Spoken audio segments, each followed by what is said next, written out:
भगवान बुद्ध आणि त्यांचा धम्म या ग्रंथाचे लेखक विश्वभूषण भारतरत्न परमपूज्य बोधिसत्व डॉक्टर बाबासाहेब आंबेडकर या ग्रंथाचे लेखक आहेत. भगवान बुद्ध आणि त्यांचा धम्म या ग्रंथातील द्वितीय खंड चालू असून द्वितीय खंडातील भाग 8वा आपण पाहत आहोत. भाग 8व्यामध्ये चॅप्टर 4 नंबरचा चॅप्टर चालू आहे, धम्मदीक्षेची जोखीम.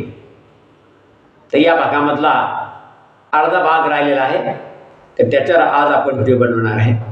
काल अर्धाच भाग झाला होता त्या चॅप्टरमधला. त्या अगोदर आपण समर्पण घेतोय. सुखो बुद्धानुपादो सुखा सधम्म देशना सुखा संघर्ष सामगी समाधान तपो सुखो. सुखद बुद्धाचा जन्म, सुखकर सद्धम्म उपदेश, सुखकर संघ एकता आणि सुखद समूह तपस्या.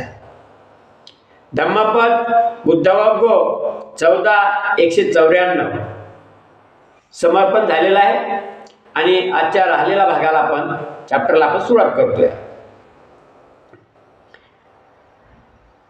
जो प्राणी मात्राशी मैत्री भावाने वागतो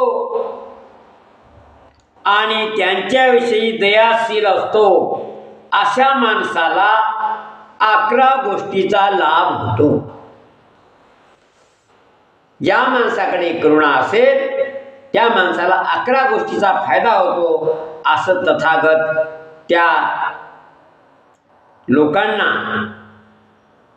122 लोकांचं जे कुटुंब होतं, म्हणजे जे लोक वस्ती होती, टोळी होती त्या लोकांची, त्या टोळीला, त्या स्त्रियांना भगवान बुद्ध प्रवचनातून ते आलेले नंतर पुरुष शिकायला आलेले पुरुष ते सर्व, त्या सर्वाला भगवान बुद्ध या प्रवचनातून सांगत आहे की जो प्राणी मात्राशी मैत्री भावाने वागतो आणि त्यांच्याविषयी दयाशील असतो अशा माणसाला 11 गोष्टीचा लाभ होतो.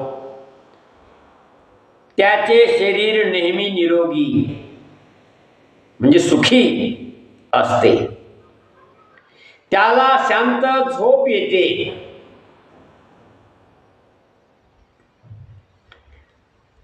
अभ्यास मग्न असतो आणि तो अभ्यास मग्न असतो त्यावेळीही त्याला एकाग्रता लाभते.